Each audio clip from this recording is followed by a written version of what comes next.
आप सबका आपके अपने YouTube चैनल भाषा की बात में। आज हम इस वीडियो में आरोप पाठ्य पुस्तक भाग 2 और पाठ 1 काव्यखंड में से हरिवंश राय बच्चन जी द्वारा रचित आत्मपरिचय और एक गीत को समराइज करके पढ़ रहे हैं और कुछ महत्वपूर्ण 2-3 प्रश्नोत्तरी हम ज़रूर इसकी देखेंगे। आत्मपरिचय बहुत लॉन्ग है और एक गीत थोड़ा छोटा सा चैप्टर है। जीवन परिचय क्या है कवि का?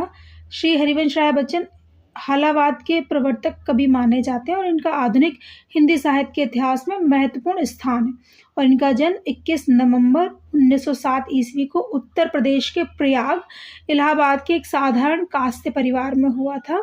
उनकी प्रारंभिक शिक्षा म्यूनिसिपल स्कूल में हुई, बाद में कास्ते पाठशाला तथा गवर्नमेंट स्कूल में भी पढ़ाई की।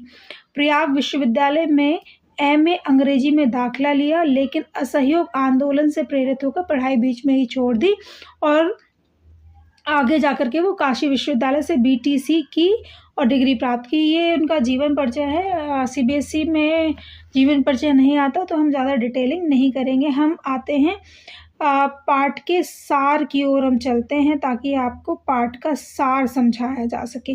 तो आत्मपरिचय जो कविता है ये तो एक गीत का है, लेकिन आत्मपरिचय कविता बहुत लॉन्ग कविता है।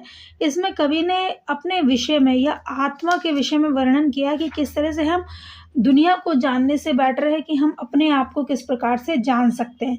तो यहाँ पे वो क्या कह रहे हैं कि जो कविता है आत्मपरिचय, कवि ने मानव के आत्मपरिचय का इसमें चित्रण किया है और आत्मबोध अर्थात अपने को जानना संसार को जानने से ज़्यादा कठिन है।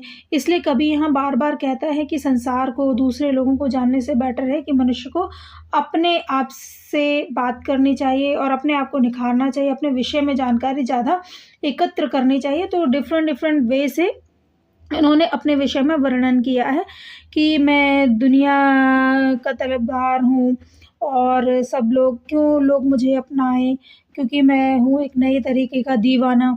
तो इस तरह के वर्ड जो शब्द हैं, शब्दावली का इसमें प्रयोग किया गया है। तो लेखक जो है वो क्या कहते हैं कवि कि संसार में कोई लेना देना नहीं है, एकदम अपूर्ण है। अतः उसे अच्छा नहीं लगता कि वह तो अपने हृदय में भाव का उपहार लिए फिरता रहता है, उसका अपना एक सपने संसार है। इस तरह का इन्होंने बात की है। और दूसरा है एक गीत कविता हरिवंश राय बच्चन द्वारा रचित उनके काव्य संग्रह निशा निमंत्रण में संकलित है। और बच्चन जी हालावाद के प्रवर्तक कवि हैं और उनका आधुनिक हिंदी साहित्य के महान साहित्यकार माने जाते हैं। और प्रस्तुत कविता में कवि ने अपने जो समय के व्यतीत होने के एहसास को साथ साथ लक्ष्य तक पहुंचाने के लिए प्राणी द्वारा कुछ कर गुजरने के जज्बे का चित्रण किया। और इस कविता में कवि की रहस्यवादी चेतना मुखरित हुई है।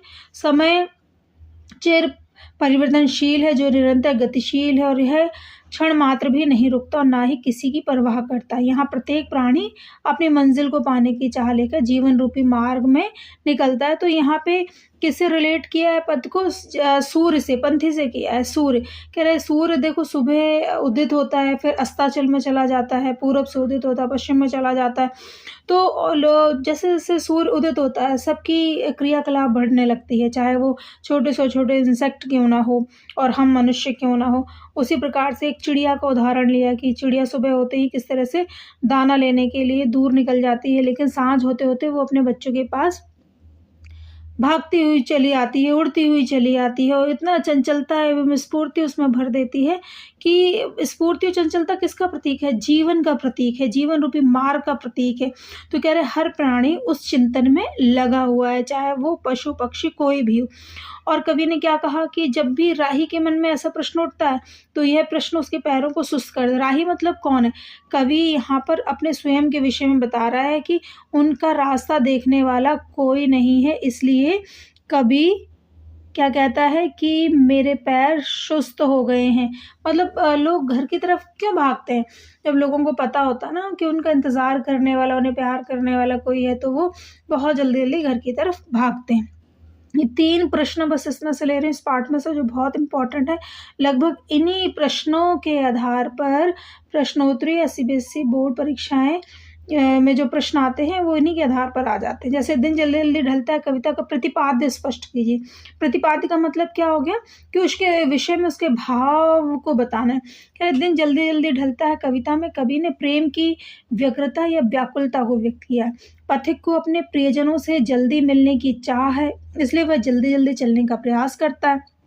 इसी प्रकार अपने बच्चों के विषय में सोचकर पक्षियों के परों में जो गति आ जाती है वे जल्दी जल्दी अपने नीड़ मतलब कैसे घोंसलों की ओर लौटने लगते हैं।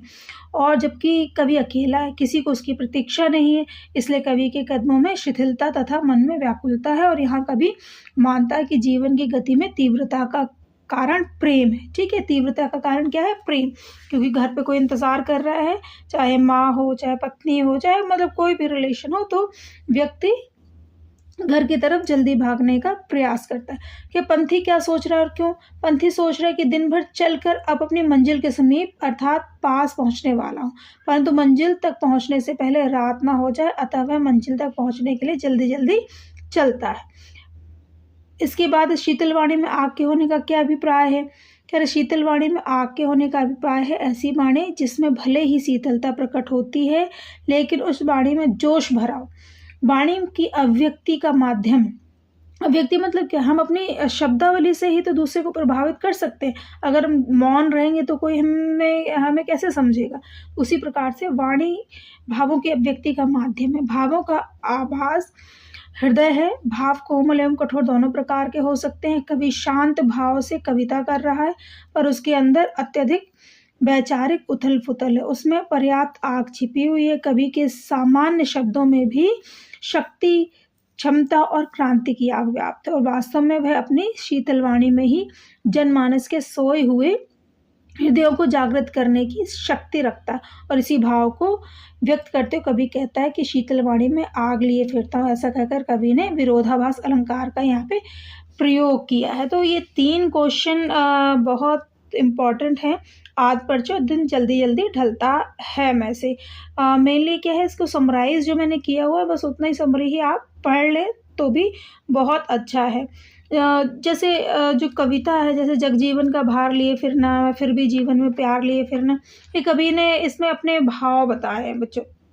और क्या है, इसने सुरा का पान, इसने को किसके रूप में व्यक्त किया है? जैसे कोई शराबी की लत जिसको लग जाती है, उसी प्रकार से प्रेम की भी एक लत हो जाती है, उसको उससे रिलेट किया है। फिर मैंने जो के उद्गार, अपने मन के भावों को कवि लेकर के फिर रहा है, जब आत्मपरिचय की बात कर रहा है। इस तरह की काव्य पंक्तियाँ इसमें दी हुई है। अगर आप इजीली 1-2 बार इसको पढ़ेंगे तो आप इजीली इसको समझ लेंगे, बहुत इजी है। एंड मैंने ब्रीफिंग इसमें दी हुई है, वीडियो ज़्यादा लंबा हो जाएगा इसलिए हम यहीं पर फिनिश कर रहे हैं। Thank you for watching video. Thank you so much बच्चों।